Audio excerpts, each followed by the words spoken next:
of shouting will make it arrive sooner. So for the sake of all our eardrums, I suggest we cut the volume down to a mere 95 decibels or so. Sorry, sir, but we had to speak loudly, Venables explained. You see, the planet dwellers were ganging up on the Earthmen, and I was trying to broadcast my famous first words to the human race, the astronaut broke in. Only I couldn't get through because Mission Control wanted to finish his library book before you called silence, sir. Mr. Carter had no intention of calling for immediate silence in an atmosphere so charged with excitement. He was willing to wait until the taut guy ropes of their restlessness had slackened of their own accord. In half an hour they would be ready to settle down for the night. But first they must be allowed to greet the end of term with a song made up by past generations of Linburians and added to over the years by anyone able to express an apt comment in verse.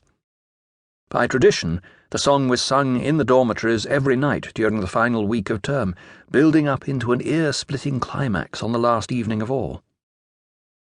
If the Moon Men will call off their demo, they'll just have time for a farewell performance of Crossing Off the Days, Mr. Carter announced. But they'd better get a move on, because I'm aiming to call silence in here before my supper gets cold. Dormitory 4 needed no urging. Sitting bolt upright in their beds, they awaited the signal from Jennings, who now stood on his pillow holding his toothbrush like a conductor's baton. Derbyshire produced his recorder from his locker and sat poised to accompany the choir, omitting those quavers that were always too fast for him to keep up with. "Fire away," said Mr. Carter, turning to leave the room. "See if you can get through it in 4 minutes flat."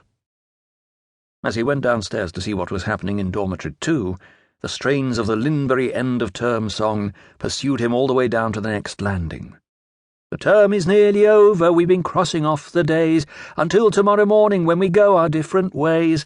7 days, 6 days, 5 days, 4 days, 3 days, 2 days, 1, and the holidays will really have begun." The tune was lively, the tempo fast. Nobody could remember who had composed it, for it was a hodgepodge of improvisations borrowed from older melodies. Then came the chorus in a different rhythm, and taken up now by the dormitories on the lower landing in unison with the boys on the floor above. Passing the open door of Dormitory 3, Mr. Carter winced as the chorus assailed his ears at full volume. "Excuse our breaking out in song, believe you me, it won't last long. We'll let off steam and then we'll stop, either that or we'll blow our top. For the end of term is drawing near, holidays will soon be here. Pack our bags and we'll be off, Linbury, goodbye." By now all the dormitories had joined in. The words of verse 2, amplified by the well of the staircase, were wafted into the staff room on the ground floor where Mr. Wilkins was finishing off Form 3's reports.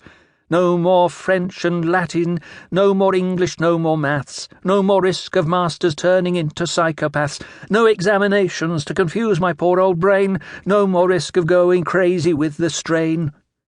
Mr. Wilkins paused in the act of writing his comments on Jennings's progress in mathematics. Judging by the boys' examination results, there was little fear of his brain becoming unhinged by the strain of the term's work. Upstairs in the dispensary, Matron was tidying shelves and putting away the medical equipment she would not be needing until the following term. The full-throated singing from Dormitory 6 along the landing was loud enough to set the bottles rattling on the dispensary shelves. "Goodbye lumpy mattress in my freezing dormitory, goodbye my school dinner and goodbye to my school tea, bulletproof potatoes and bomb-proof hard-boiled eggs, and goodbye to cocoa made from diesel dregs." The song was sheer nonsense, of course, but she couldn't help smiling at the parody of boarding school life implied by the words. Freezing dormitory, indeed, with the warm July sun still slanting in through the western windows. They'd been keen enough on their bomb-proof eggs at tea-time, and at supper they'd queued up for second helpings of the cocoa they professed to despise. The flippant words and the catchy tune followed Mr. Carter along the corridor as he made his tour of the dormitories. By the time he got back to the top landing again, the singers had reached the last verse. "Hurry up tomorrow, for tomorrow I shall be miles away from boarding school, miles from Linbury. 7 weeks of liberty when we're let off the chain.